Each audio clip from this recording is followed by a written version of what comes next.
Terima kasih Pak Dewa Puja dan Ibu, di mana sudah memilih hari ini untuk memutuskan ketemu saya. Datang kendati pun datang di tempat yang sederhana. Saya berterima kasih untuk itu. Dan maksud dan tujuan Pak Dewa Puja dan Ibu adalah sangat mulia dan terhormat, ya. Kendati pun visi dan misi daripada Pak Dewa Puja prosentase abstraknya lebih besar. Tidak semua orang bisa memahami ini, apalagi di dunia di masa ini orang semua sedang bergumul untuk masalah-masalah materi. Setelah wabah virus COVID-19 ini mereda, kita bersyukur oleh pertolongan Tuhan virus COVID-19 ini bisa mereda, dan kita berharap akan hilang. Dan kita bersyukur atas situasi ini, karena menurut saya wabah COVID-19 ini sama dengan bencana alam yang melanda dunia. Saya bukan anti dengan teknologi, malah saya bersyukur peradaban kemajuan teknologi begitu maju sekarang ini dapat meningkatkan peradaban manusia. Tetapi saya katakan bahwa tidak ada teknologi yang bisa mencegah bencana alam terjadi. Tidak ada. Gempa bumi, tsunami, badai, termasuk virus COVID-19 ini, saya katakan tidak ada teknologi yang bisa mencegahnya. Amerika Serikat, negara besar Amerika Serikat, negara maju, yang pusat daripada orang-orang belajar tentang berbagai macam ilmu dan teknologi yang modern, juga dia tidak luput jungkir balik menghadapi serangan bencana alam, angin puting beliung, kebakaran, ya. Kalau kita melihat di berita visual lewat televisi, kalau sudah angin puting beliung melanda, tidak bisa diamalkan. Sebelumnya tiba-tiba angin badai menyerang satu desa, satu kota. Bukan hanya daun-daun sampah dan sampah yang terbang, tapi rumah-rumah, mobil-mobil, pohon-pohon tercabut, dan luar biasa. Jadi itu contoh nyatanya. Saya katakan belum ada teknologi yang bisa mencegah itu kecuali Tuhan. Karena itu dalam kaitan dengan visi dan misi Pak Dewa Puja untuk melaksanakan penujian jagat sangat dekat. Ini sangat terhormat, ya, luar biasa. Dan saya kira juga Pak Dewa Puja dalam melaksanakan visi dan misi ini adalah larang rangka juga, merupakan satu doa dan permohonan kepada Tuhan. Mudah-mudahan Tuhan menghindarkan kita, menghindarkan manusia Pulau Bali di Indonesia ini dari bencana-bencana yang lebih besar ke depan. Sebab seperti yang kita katakan, kalau Tuhan izinkan, kalau terjadi bencana seperti gunung meletus, di mana-mana bencana alam terjadi, tidak ada yang bisa mencegahnya, ya, kecuali Tuhan. Karena itu Pak Dewa Puja pada saat awal-awal 2019 akhir 2020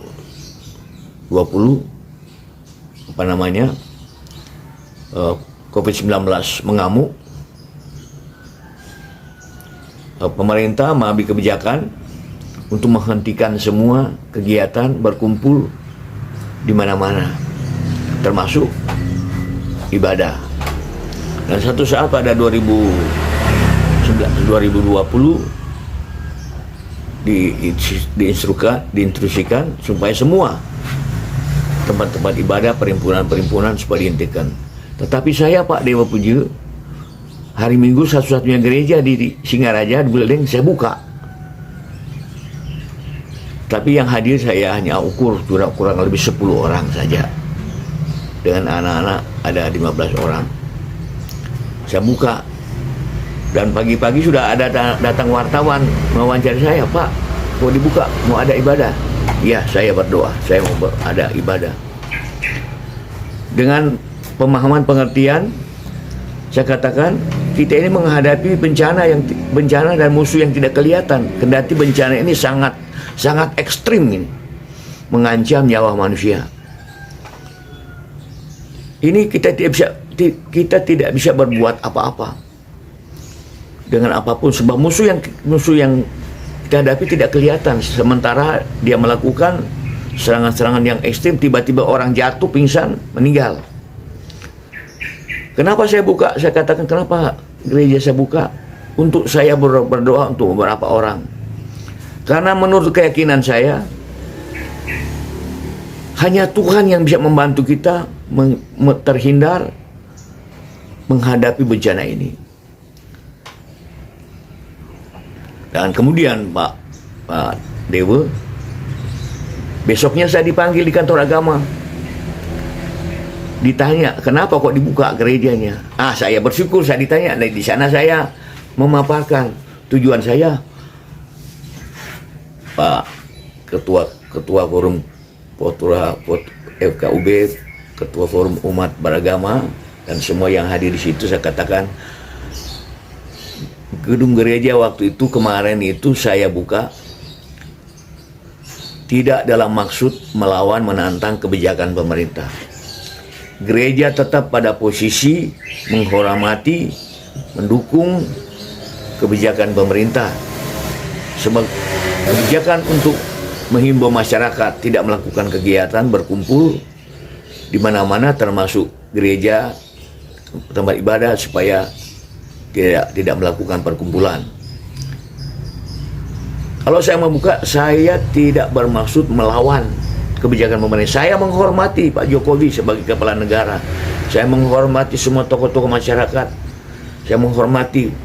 Tetapi ini sebagai tindakan saya melawan menghadapi COVID ini. Karena saya katakan musuh yang kita hadapi tidak kelihatan. Dan kemudian saya katakan bahwa semestinya kita harus yakin Tuhan yang Maha Besar itu bukan hanya hadir dalam melaksanakan upacara-upacara besar, upacara keagamaan, upacara kenegaraan. Dengan kita menyebut dengan rahmat Tuhan yang Maha Besar, maka terlaksanakanlah acara ini. Itu Tuhan bukan hanya hadir di situ. Kita pun harus yakin betul-betul sebagai umat yang beragama, yang yakin ada Tuhan, bahwa percaya kalau kita mohon dan berdoa, Tuhan pasti hadir di tengah-tengah masyarakat bangsa ini menghadapi bencana seperti ini. Dan maaf Bapak-Bapak, saya katakan seharusnya Bapak Presiden dan semua tokoh-tokoh negara, petinggi negara sampai ke daerah menghimbau secara signifikan, mari kita bersama-sama menyatukan pikiran kita, perasaan kita untuk memohon, untuk berdoa, memohon pengasihan Tuhan, belas kasihan Tuhan, memohon pengampunan Tuhan supaya kita mampu menghadapi bencana kematian ini. Ya. Sebab kalau kita hanya disuruh diam di rumah, diam saja di rumah seperti yang dihimbau dinyanyikan, berdiam di rumah. Berapa lama masyarakat bisa kuat diam di rumah? Ya. Kalau punya bekal, punya uang, dia tidak akan bisa lama-lama diam di rumahnya. Apalagi yang tidak punya bekal lagi, tidak punya uang, tidak punya makanan, disuruh diam di rumah. Sama dengan kita menyimpan bom waktu yang sebentar suatu waktu bisa meledak. Mereka akan merontak, demo untuk mencari makan di mana-mana. Itu yang kita tidak mau. Nah, kenapa kami berdoa? saya katakan kepada umat saya, mari kita berdoa supaya pemerintah dan petinggi negara diberikan oleh Tuhan hikmat, akal budi, kebijakan, sehingga diberikan jalan keluar yang terbaik menghadapi ini. Dan kita berdoa buat seluruh masyarakat Indonesia, masyarakat yang ada di dalam, di luar, supaya Tuhan berikan kesabaran, kerendahan hati, pengertian untuk tabah dan sabar menghadapi bencana ini. Sebab dengan kita sabar, rendah hati, berdoa kepada Tuhan, pasti ada jalan keluar yang Tuhan berikan. Pemerintah diberikan hikmat oleh Tuhan, pasti ada jalan keluar. Ada sesuatu yang berdampak, yang bisa bermanfaat untuk dilakukan. Kalau hanya disuruh diam di rumah, itu bukan jalan keluar yang terbaik, ya. Sebab masyarakat bisa depresi, stres, menunggu.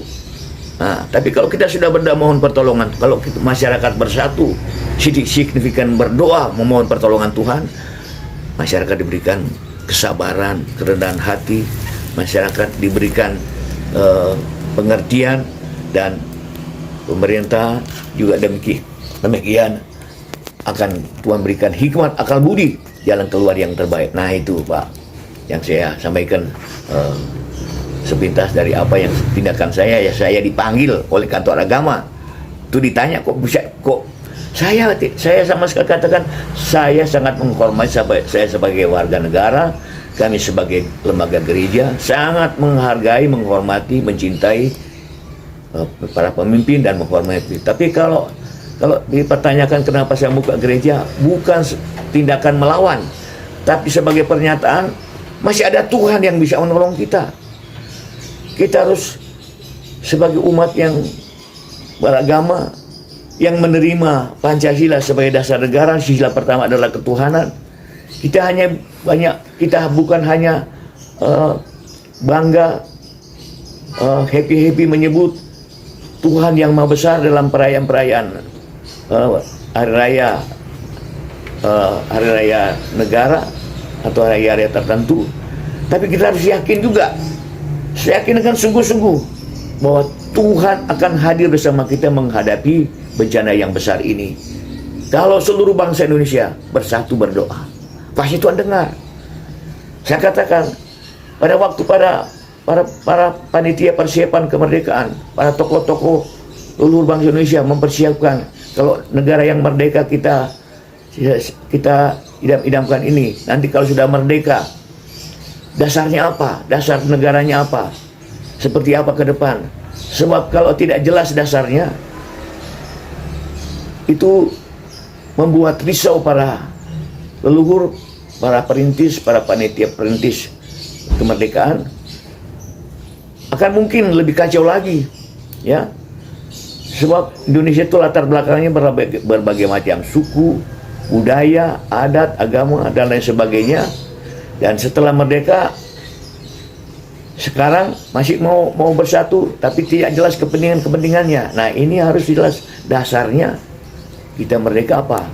Lalu kira-kira seperti apa? Apa yang bisa mempersatukan bangsa Indonesia?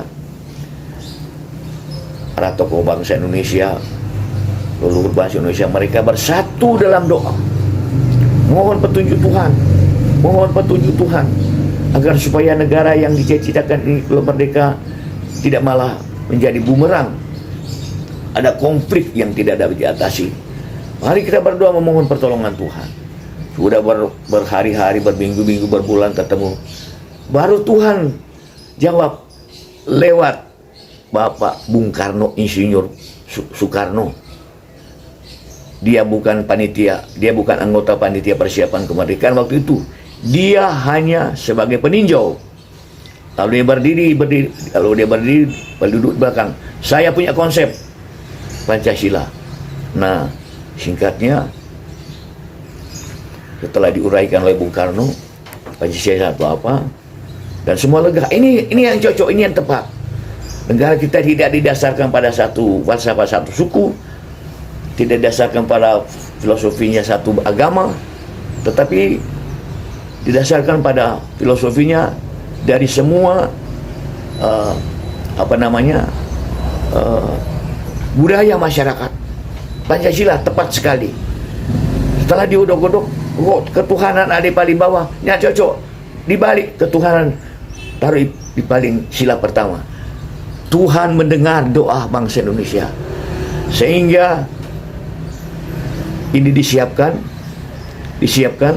proklamasi diproklamirkan 1945, 17 Agustus 1945, dan seperti diatur, ya, seperti diatur, dan proklamasi kemerdekaan diproklamirkan.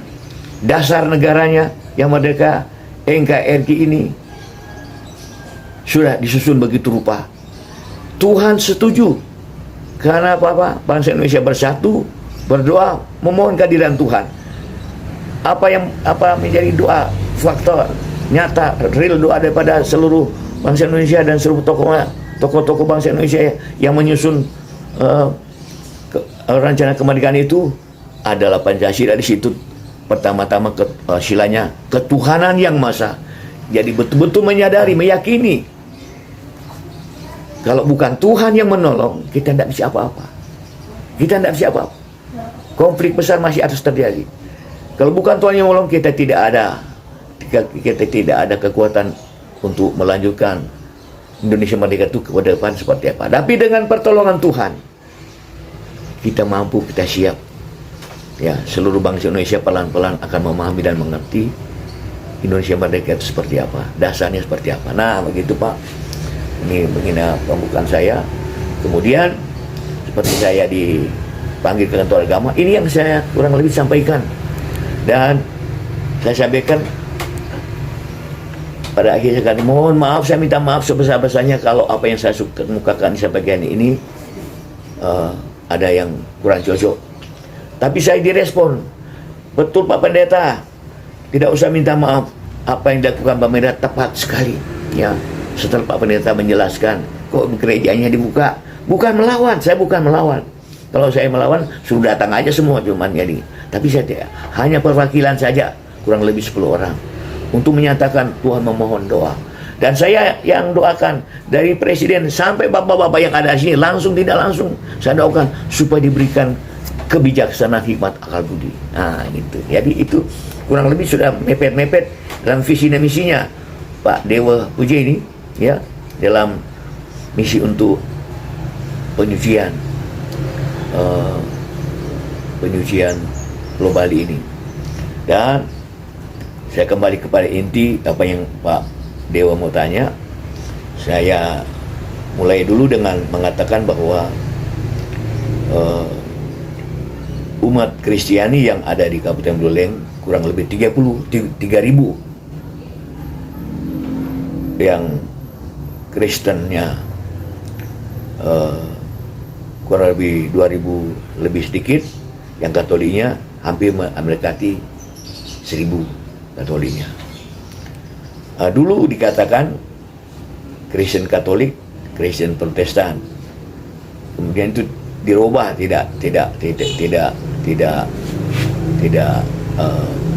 cocok menurut kami, dan juga menurut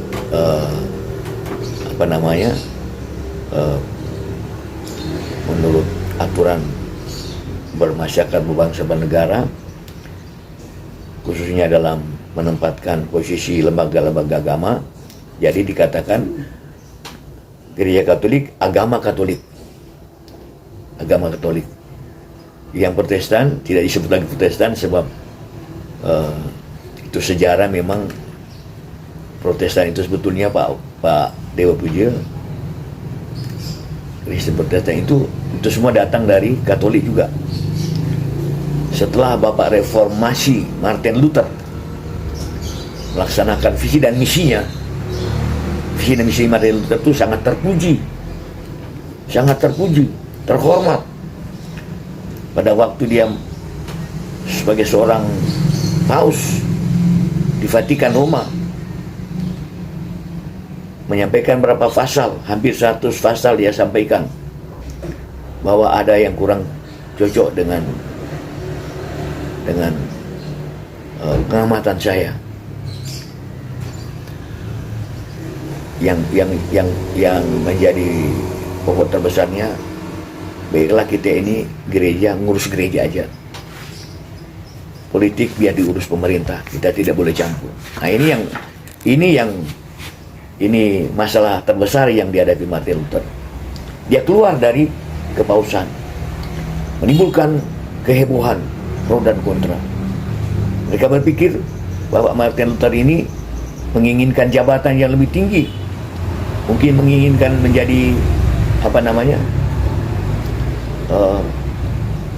pimpinannya paus di dunia ini, Pak, dia masih ingat di Roma itu, ya, menginginkan kedudukan di kepausan Roma. Oh bukan, saya sama sekali tidak ada keinginan untuk kedudukan seperti itu.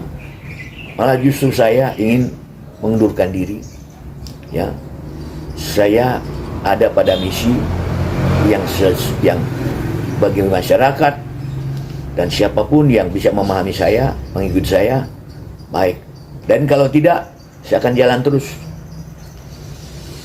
Dan memang ada yang pro dan kontra. Maka lahirlah kelompok Protestan mulai saat itu. Tahun dan bulannya saya sudah lupa. Dan pengikutnya Martin Luther disebut Protestan. Jadi kami ini Protestan penganut Martin Luther. Tapi sekarang tidak disebut lagi Protestan, Kristen, agama Kristen. Jadi setelah kelompoknya Martin Luther terwujud, kami disebut Kristen, penganut pengajaran Kristus full. Ajaran Kristus full. Intinya ajaran Kristus adalah tentang kasih, ya, tentang kasih. Jadi dari situ ada Katolik, ada Kristen. Jadi Katolik tetap solid, dia tetap Katolik. Kristen pun berbagai macam aliran muncul. Kristen Presbyterian, Kristen karismatik, yaitu.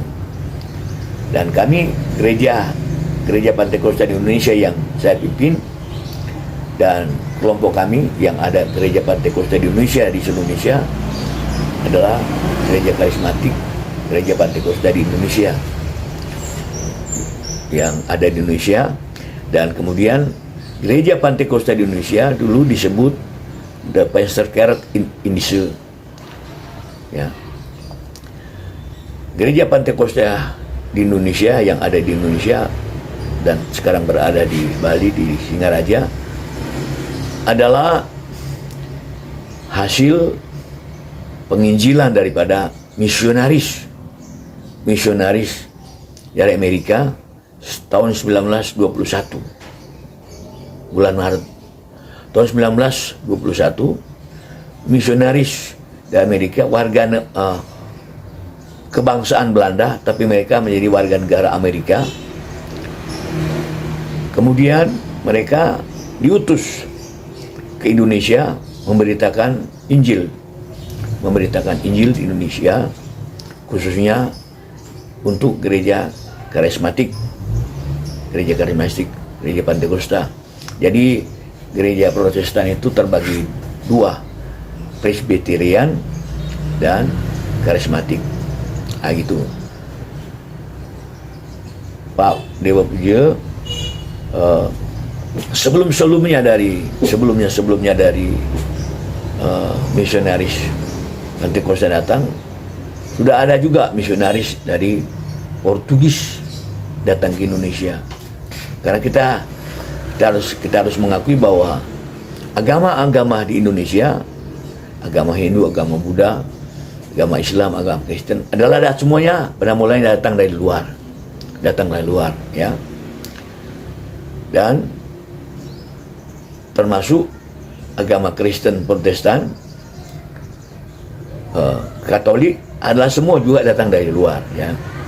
Kalau saya bicara saja, saya tidak menguasai sejarahnya Katolik seperti apa, tapi gereja Protestan atau agama Kristen disebarkan oleh misionaris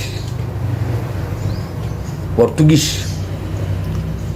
ikut dalam kelompok daripada Portugis yang mempunyai kegiatan dagang di Indonesia. Tapi misi mereka misi pendidikan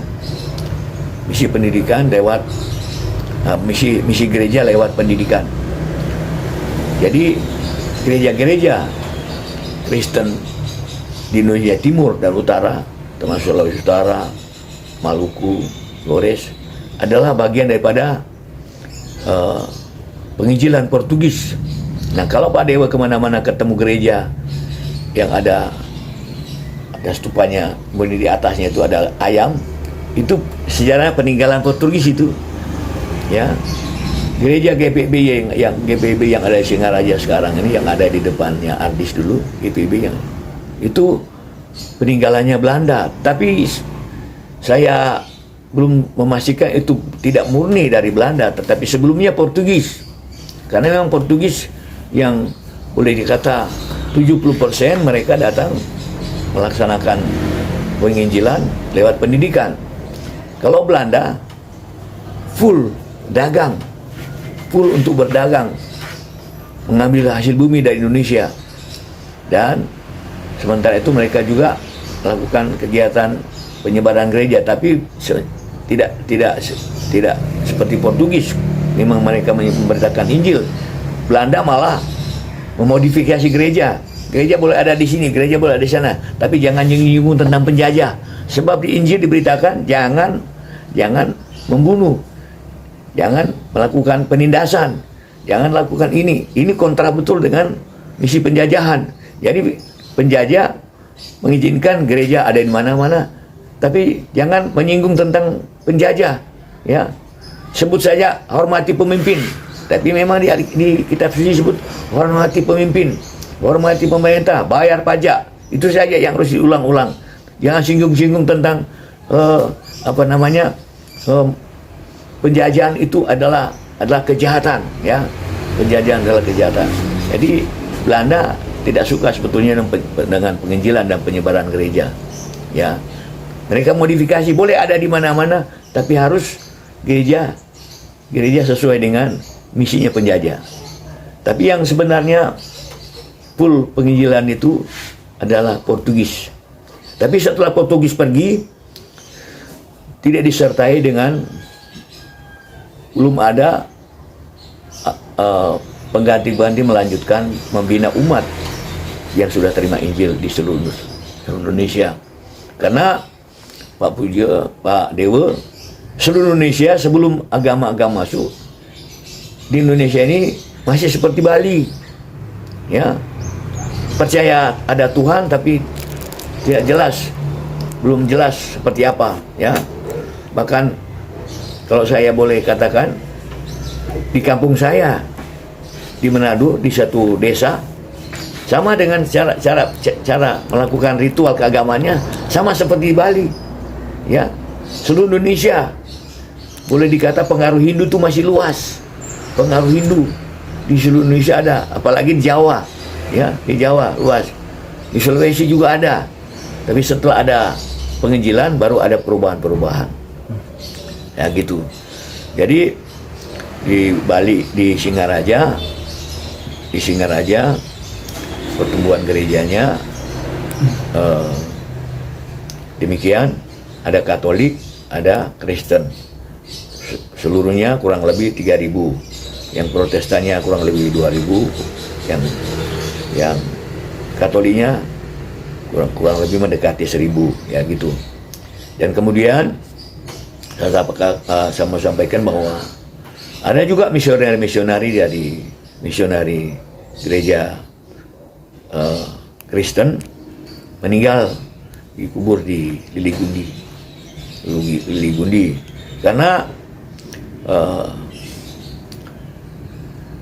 penginjil misionaris luar ini tidak mengetahui situasi yang ada, ya. Tidak, belum seperti sekarang ini ada forum komunikasi antar umat beragama. Jadi misionaris ini datang dengan buta-buta beritakan Injil, kurang memperhatikan, kurang menghargai budaya setempat, dilabrak-labrak saja begitu, ya. Jadi jelas menimbulkan ketersinggungan, kemarahan ya oleh penduduk setempat. Jadi ada beberapa juga yang menjadi korban karena memang maksud saya katakan bahwa orang Bali itu orang baik, orang yang ramah, orang yang welcome. Tapi kalau sudah menyinggung mengenai kepercayaannya, kita harus juga hormat, memahami, mengerti ya. Nah itu dulu dari orang dari luar tidak tahu itu ya. Padahal nah inilah maknanya Pancasila. Pancasila di mana ada 4 pilar berbangsa bernegara menopang itu Pancasila, Undang-Undang Dasar 45, Bhinneka Tunggal Ika, dan yang satunya lagi Pak Dewa apa itu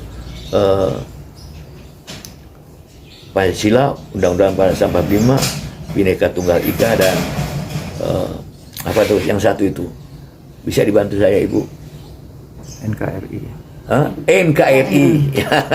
NKRI itu belum ada ya, belum masih belum, apalagi Pancasila, petinggi pemerintahan saja masih belum paham.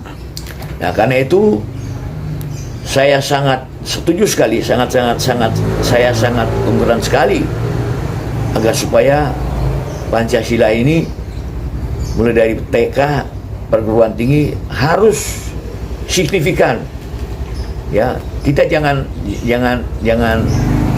terlalu anti Soekarno, anti Bung Karno, tetapi misinya Bung Karno tidak semua jelek, ada banyak juga yang baik, yaitu supaya seluruh masyarakat Indonesia itu memiliki moral Pancasila. Jadi melihat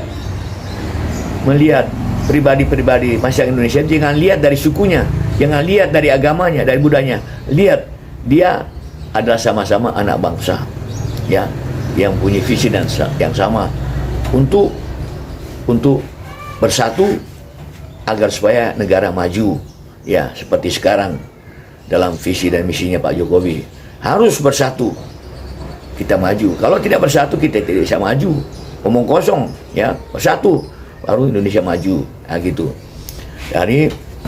Dari itu saya sangat mendukung sekali.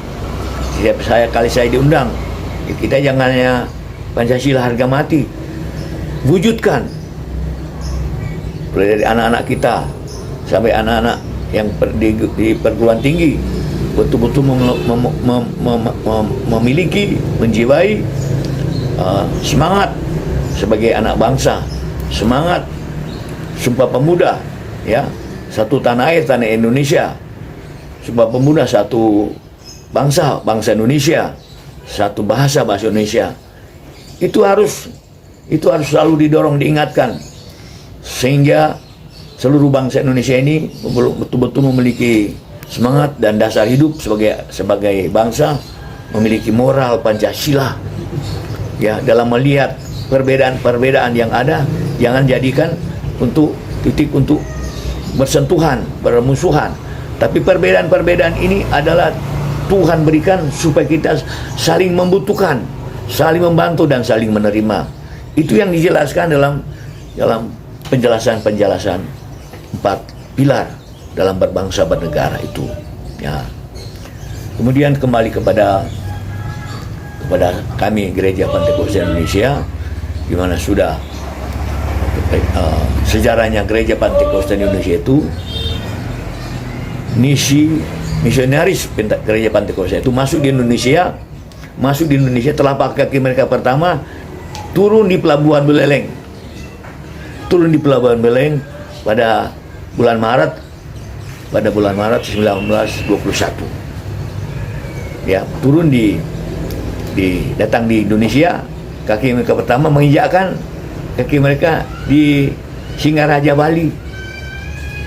Singaraja, Pak. Kemudian di Bali ini dikuasai Belanda, waktu itu masih kental sekali kekuasaan Belanda di seluruh Indonesia termasuk di Bali. Dan mereka diinterview, dia tanya ada apa misi ya. Belanda sangat ketar-ketir sekali dengan misi pendidikan ya, seperti yang dibawa seperti yang diimpikan diwujudkan oleh Ki Hajar Dewantara, masalah pendidikan, ya pasti itu menyinggung tentang penjajahan, ya. Nah ini misionaris ini yaitu Claveren dan George Bush, bukan George Bush, bukan, apa namanya satu, ada itu di gereja. Dua misionaris ini ada hanya berapa bulan di Bali, Belanda usir mereka ke Jawa, sebab alasan mereka benar, budaya Bali tidak boleh diganggu, Bali tidak boleh diganggu. Tetapi penjajah Belanda waktu itu tidak sungguh-sungguh seperti itu. Belanda memiliki politik divide et impera, ya, memecah-mecah untuk dikuasai, diadu domba, politik adu domba. Jadi di Bali sini, kalau mereka di Bali ini dia puja-puja, dia sanjung-sanjung Bali. Datang di Jawa, dia sanjung-sanjung, kemudian diadu domba, ya. Kamu jangan mau bersatu dengan Bali, jangan mau bersatu. Ini lain-lain, jangan bersatu dengan Sulawesi, jangan, ya kamu tuh lain-lain. Diadu domba agar supaya mudah dikuasai. Jadi Belanda mengusir misionaris ini alasannya dengan jangan mengganggu budaya, betul, tapi sebetulnya mereka punya maksud tertentu agar supaya Bali tetap mereka kuasai, ya. Karena di Bali ini dengan budaya menghormati pemimpin, menghormati raja begitu kental sekali. Jadi Belanda ini harus diterima sebagai raja, ya, yang akan memberikan kesejahteraan bagi Indonesia dan Bali. Padahal Indonesia sampai mereka pergi, Indonesia tidak sejahtera, ya. Tapi itu hanya politiknya saja. Dari kemudian jadi gereja Pantekosta itu tersebar di seluruh Indonesia. Mulai telapak kaki mereka menginjakan kaki di pelabuhan Buleleng. Waktu itu mereka datang dengan kapal niaga Jepang. Waktu itu belum semudah sekarang naik pesawat, ya. Dan mereka waktu itu dari Amerika mau ke sini kurang lebih hampir 2 bulan perjalanan, sebab pesawat kapalnya itu selalu hampir singgah-singgah di pelabuhan-pelabuhan yang diperlukan bongkar muat. Di situ mereka naik. Dan tersebarlah gereja Pantekosta di seluruh Indonesia sampai sekarang, ya. Dan gereja Pantekosta di Indonesia ini ada di Aceh sampai ke Merauke, ada sampai di Papua gitu. Ada di Rote sampai di Miangas, Sanger, Sulawesi Utara. Jadi kemudian gereja Pantekosta di Indonesia yang ada saya pimpin sekarang sudah ada di Singaraja sejak tahun 48. Masih pindah-pindah tempat kontrak, karena waktu itu Singaraja ini kegiatan ekonominya begitu nyata sekali, sebab Singaraja ini ibu kota Sunda kecil. Sunda kecil itu dari Bali, NTB, NTT, itu seluruh Nusa Tenggara ini Sunda kecil. Ibu kotanya di Bali, ibu kotanya di Singaraja. Jadi umat Kristen yang ada di Singaraja itu dari berbagai suku, ada karyawan, ada tentara, ya, beribadah, ya, berkumpul untuk melakukan ibadah. Dan kemudian pada waktu membangun gereja yang pertama ini, yang kedua, jemaat membentuk panitia untuk memohon lokasi untuk membangun gereja. Sebab sudah tahu di Bali ini tentang situasi adat dan budayanya, tidak semua daerah itu diizinkan membangun gereja. Maka panitia datang kepada pemerintah, para ahlian Sunda kecil ke Provinsi Bali. Makanya pemerintah menunjuk di sini. Di sini adalah daerah perumahan kehutanan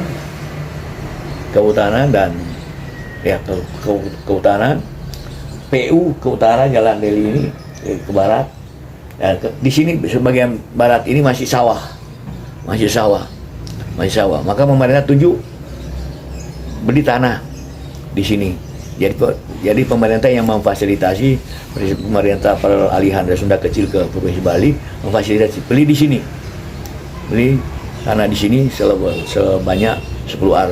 Nah tadinya memanjang ke barat. Lalu setelah dikasih tahu bahwa sudah berhasil membeli tanah, konfirmasi dengan pemerintah, oh tidak cocok, tidak cocok menghadap ke barat, harus menghadap ke utara. Itu jalan jaringan jalan utamanya sebelah barat, harus menghadap ke utara. Sementara yang di sebelah utara ini masih milik pemerintah. Pemerintah tukar. Ini kan rentetan semua rumah dinas PU dan kehutanan semua ini. Lalu diputar. Ini diambil pemerintah, pindah ke barat. Gereja kami diizinkan memiliki tanah memanjang. Tadinya memanjang dari timur ke barat, kemudian dirubah memanjang dari selatan ke utara. Nah, gitu. Sejak dari tahun 50 sudah direkomendasi begitu. Lalu gereja dibangun. Nanti kemudian gereja awalnya masih sudah punya tanah, awalnya gereja darurat, baru permanennya yang dibangun pada tahun 56. Gereja yang pertama. Kemudian pada tahun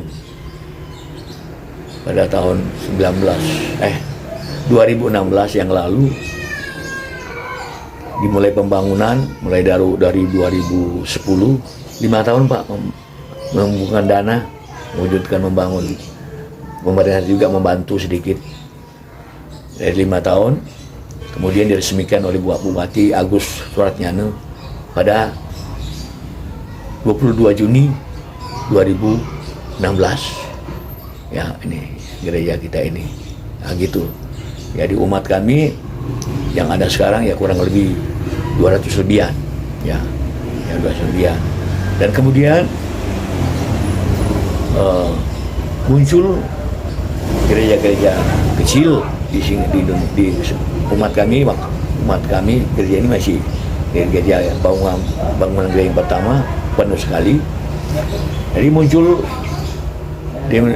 denominasi gereja kecil-kecil di Singaraja kurang lebih ada 20. Nah, ini umat kami, karena kami ini welcome, mereka tersebar di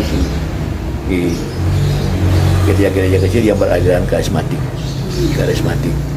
Ya, itu kurang lebih Pak.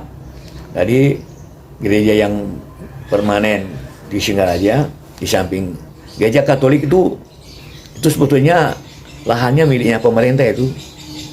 Tadinya dimohonkan untuk kegiatan sosial, pendidikan sekolah-sekolah, pembangunan sekolah, ya. Tapi kemudian ada gereja di situ, ya gereja Katolik.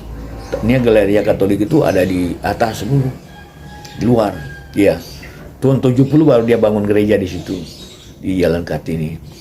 Nah, GPIB sudah dari tahun lebih lama lagi, sama dengan tuanya dengan gereja Pantai Kosta dan Indonesia tahun 2019-20an GPIB di situ. Lalu sesudah itu ada gereja GKPB belakangan baru tahun 80 baru ada di gereja di Jalan Gatot Kaca. Ada gereja Kema Injil, gereja kecil di Jalan Sawo, tidak berkembang seperti itu saja. Sampai sekarang dia di situ. Ya. Jadi gereja Pantai Kosta Indonesia, gereja Katolik, gereja GPIB, GKPB, Kema Injil. Ya, Kema Injil. Ini 5 ini yang permanen di kota. Selain yang lebih lain itu memakai rumah-rumah, kecuali gereja GKZ yang ada di Dewa Sartika Utara, mereka udah bangun,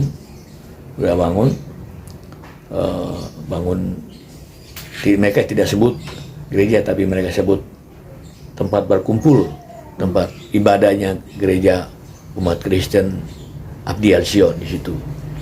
Ya, jadi yang lain-lain itu semua di rumah-rumah itu gereja-gereja kecil masih kontrak di rumah-rumah, kurang, tapi banyak. Tapi kalau dikumpul bisa terhimpun di satu gereja. Ya gitu.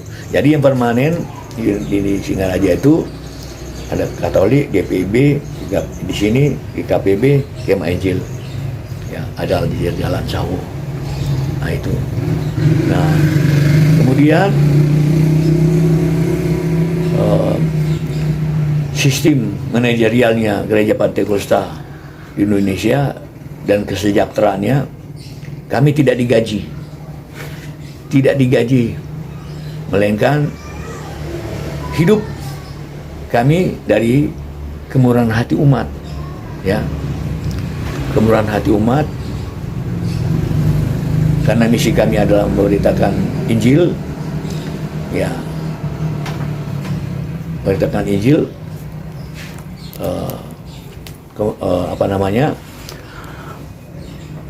dalam pemberitaan Injil tidak semata-mata melabrak ke sana kemari, tetapi mengingatkan bahwa Tuhan Yesus mengajarkan bahwa Tuhan Yesus datang ke dalam dunia ini tidak mengajarkan agama.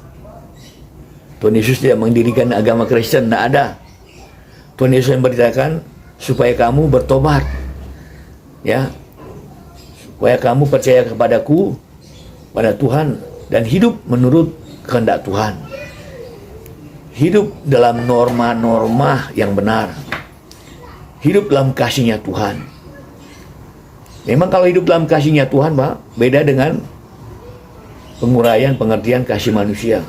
Kalau kasih manusia, kalau kau baik pada saya, kau akan lebih baik kepadamu. Tapi kalau kasih-Nya Tuhan, kau tetap mengasihi, walaupun musuhmu kau tetap kasihi. Ya, kalau hanya mengasihi sesama teman, antar preman-preman, antar penjahat, lebih kental lagi mereka bersumpah tidak boleh mengkhianati teman. Kalau kita seperti itu, ya tidak beda dengan misinya preman. Karena itu Tuhan Yesus katakan, kamu akan menjadi muridku, kamu harus menyangkali dirimu dan pikul salibku.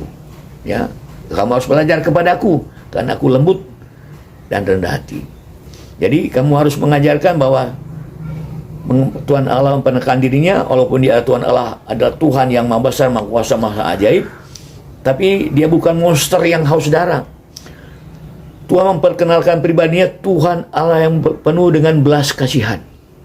Ya, Tuhan penuh belas kasihan, dan Tuhan Allah menciptakan manusia itu dengan kasih. Dalam Alkitab dikatakan, Alkitab mengatakan, mari kita ciptakan manusia menurut gambar kita. Kenapa disebut kita orang pertama jama? Karena kami percaya tentang Tritunggal Allah. Dalam Hindu ada juga Tri itu. Tritunggal Allah, Allah Bapa, Allah Anak, dan Roh Kudus. Mari kita ciptakan manusia menurut gambar kita. Yang dimaksud pengertian Alkitab tentang gambar kita bukan Tuhan Allah itu kulit putih, hidung mancung, ganteng. Bukan seperti itu. Sebab Tuhan Allah itu roh adanya, tidak bisa digambarkan seperti itu. Tapi gambar yang firman Tuhan katakan itu adalah menggambarkan tentang kepribadian Tuhan. Tuhan katakan, Tuhan katakan belajar kepadaku sebab aku lembut dan rendah hati. Lembut di sini mau menampung, mau menerima semua orang seperti apapun keadaannya, ya, tidak langsung menghakimi.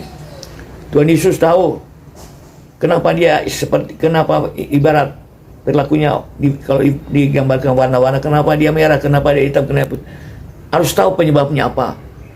Tapi Tuhan katakan bahwa belajarlah kepadaku sebab aku lembut dan rendah hati. Rendah hati. Kamu jangan menganggap kau lebih baik daripada orang lain. Malah kebalikannya, anggaplah bahwa masih banyak orang-orang lain yang lebih baik daripada dirimu. Karena itu Tuhan Yesus ajarkan supaya mengasihi sesama, kasih yang terutama. Alkitab hanya 2 hukum yang terutama. Pertama, mengasihi Tuhan dengan sebulat-bulat hati, dengan segenap jiwa, dengan segenap akal budi. Kasih kepada. Dan kasih yang kedua yang sama dengan hakim kasih itu, kasihilah sesamamu manusia. Kasihlah sesama manusia. Hanya itu inti ajaran Alkitab. Ya, karena itu bagi kami gereja, tidak sependapat kalau gereja harus berdemo. Tidak cara untuk mengatakan yang salah-salah dan benar-benar, tidak harus dengan cara kekerasan. Tapi harus dengan cara menyatakan sikap kita menghadapi keadaan yang buruk. Kita terus tidak berubah. Kita tetap memiliki kepribadian Tuhan, sabar, rendah hati, dan menghormati, mengasihi. Sekalipun itu musuh. Ekstrim boleh dikatakan, ayat mengatakan kalau musuhmu lapar, kasih dia makan. Kalau musuhmu kasih minum, kasih dia minum, kasih dia air. Kalau dia tidak punya baju, kasih dia baju. Ya, kok bisa begitu? Dan kalau engkau bisa melakukan seperti itu, engkau seperti menaruh bara api di atas kepalanya. Maksudnya bukan naruh api yang beneran, tetapi kalau musuh itu masih berbentuk manusia, pelan-pelan, lambat laun dia akan berpikir, kok orang itu tetap baik, padahal saya sudah lakukan, saya sudah ada jahat sama dia, sudah lakukan macam-macam, kok dia tetap baik. Ada apa? Ada apa? Ada seperti Pak Dewa Puja, ada apa dalam misinya kok? Padahal itu misi yang mengeluarkan energi yang tidak sedikit, waktu, materi, ya. Ada apa? Nah, gitu. Kok Pak Dewa Puja tetap gigih? Padahal memang ada misi yang suci, yang terhormat di situ, untuk supaya manusia terhindar dari bencana oleh belas kasihan Tuhan. Jadi intinya itu pengajaran gitu, tetap berbuat baik, sehingga orang tuh, kok dia tetap berbuat baik, ada apa? Nah, ini sudah menularkan Injil, kepribadian Tuhan kepada orang lain. Kalau kita mau hidup tentram, aman, sejahtera, bahagia, tidak harus hidup jahat. Ya, kasihlah sesama manusia. Ya. Dan kalau ini dijabarkan sama dengan peduli dengan sesama makhluk, sesama manusia, peduli dengan lingkungan. Ya. Itu juga kasih. Kalau kita tidak peduli dengan lingkungan, sesama manusia, sesama makhluk, kita terancam dan bahaya, ya, kehancuran ke depan. Tidak bisa tidak. Kalau terus menerus kepribadian kita tetap songong, tetap ego, angku sombong, nah, ini berbahaya, ya. Jadi penginjilan kami mengingatkan bahwa Tuhan Yesus mengasihi semua orang. Tuhan Yesus mengajarkan kepada kami bagaimana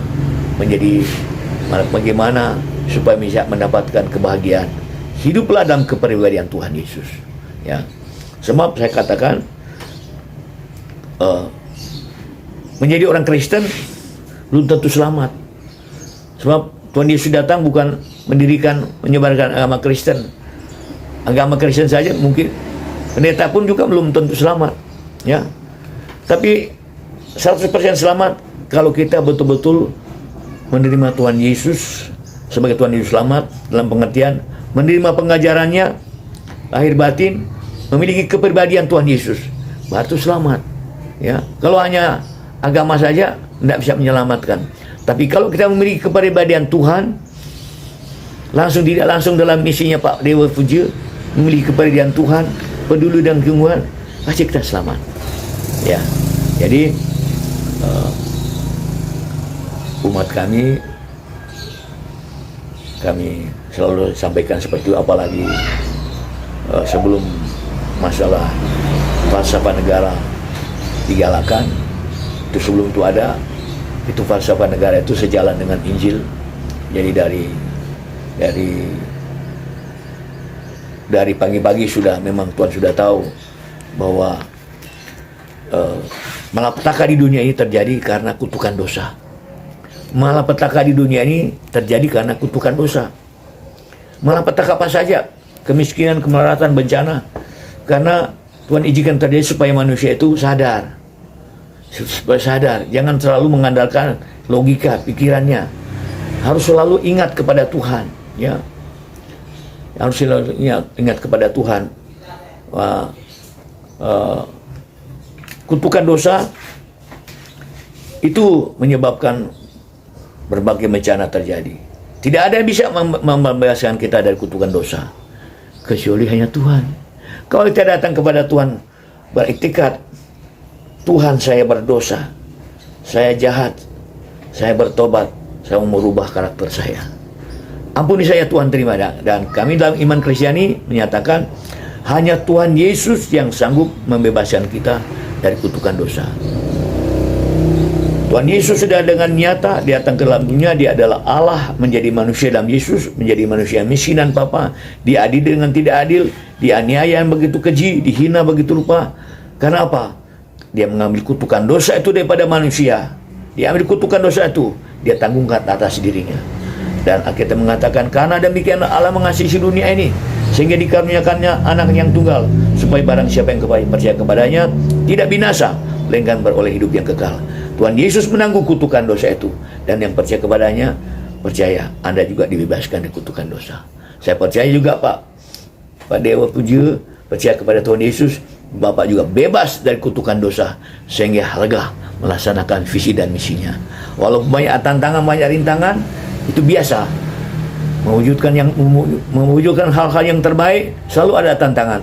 Tapi semakin banyak tantangan, semakin visinya semakin jelas. Ya, kemurniannya semakin jelas karena tantangan. Ya, begitu. Saya akhiri dengan semua akibat buruk yang dialami manusia itu karena kutukan dosa. Bagaimana bisa membebaskan manusia? Harus mengakui dosanya dan minta ampun kepada Tuhan. Dan untuk kami umat Kristiani, kami datang kepada Tuhan Yesus, kami minta ampun, kami nyatakan kami bertobat, dan kami percaya bahwa Engkau sudah menanggung dosa kami. Engkau sudah mengambil kutukan dosa pada kami. Terimalah kami Tuhan, ampuni kami, pulihkan kami, jadikan kami anak-anak Tuhan, umat-Mu yang sungguh-sungguh Engkau kasihi. Dengan kemajuan teknologi itu sudah dinubuatkan dalam kitab suci kepada seorang nabi besar di Alkitab.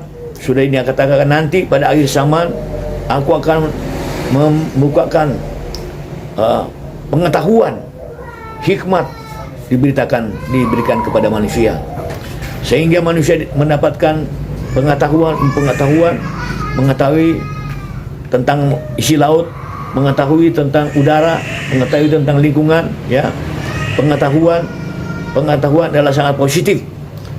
Teknologi adalah sangat positif. Ya, karena teknologi itu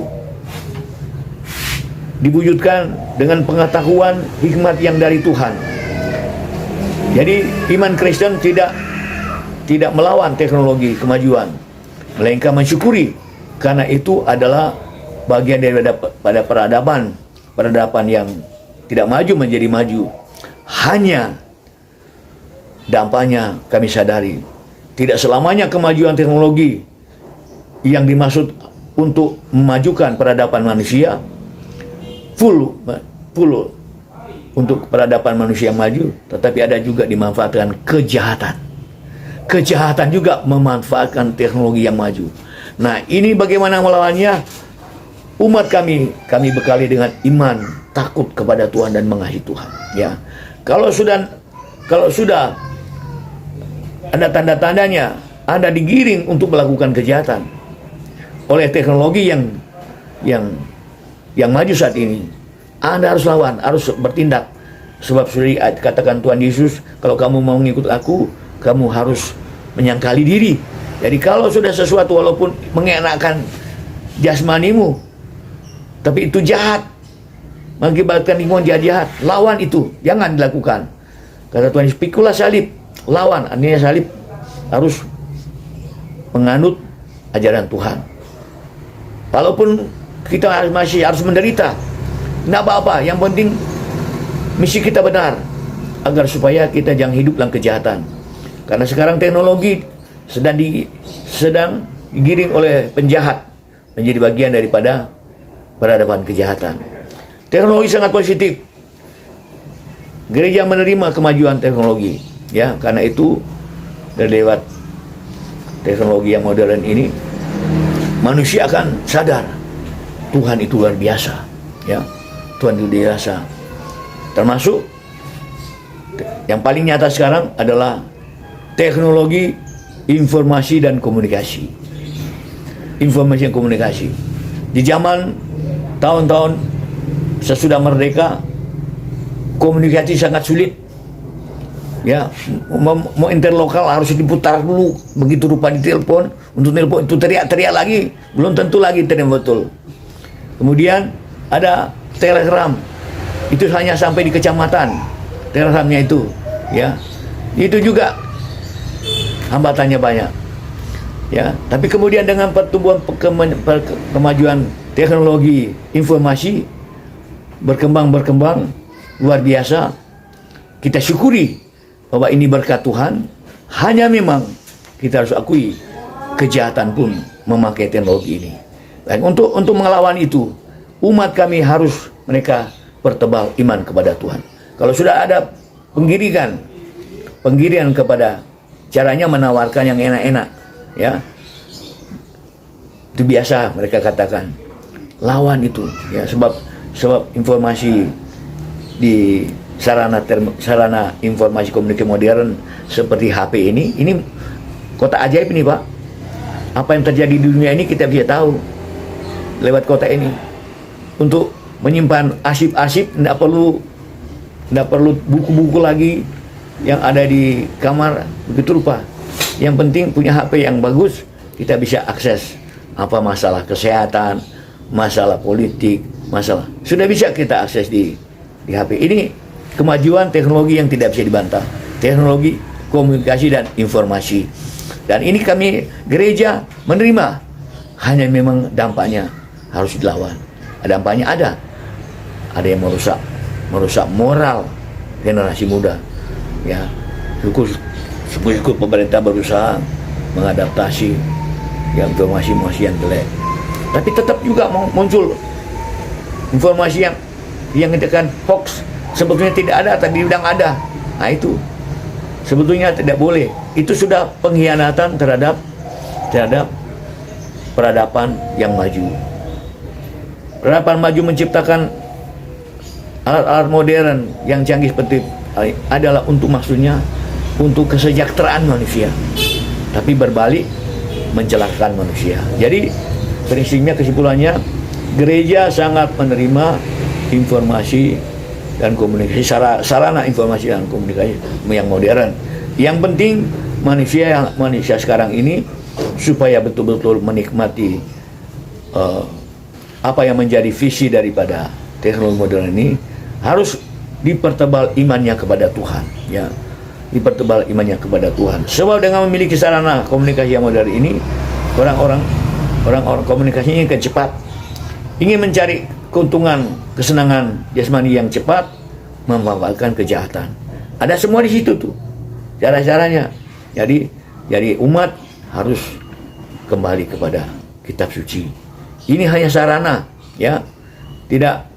Tidak langsung bin salabin kita ketik tik muncul padahal sudah salah, jangan, ya. Tetap sumber penghidupan adalah Tuhan. Sumber ketenangan, kedamaian adalah Tuhan. Sumber segala-galanya yang baik adalah datang dari Tuhan. Ini hanya sarana untuk kita berkomunikasi.